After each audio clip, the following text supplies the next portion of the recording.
Today we're going to harvest a couple of these cacao pods. I have several on this tree right here, and got a couple more back on this tree over here.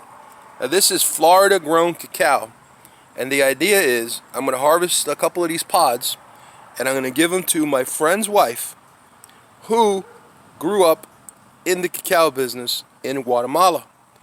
So he and I were talking, and he says that she goes out and she buys the pods at the farmers markets here locally in Miami from time to time, and she makes the cacao.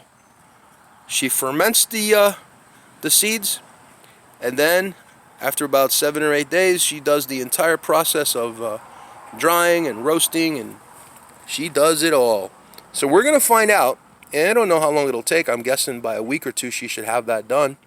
And then we're going to taste this cacao, and we're going to find out if cacao grown in Florida is good chocolate.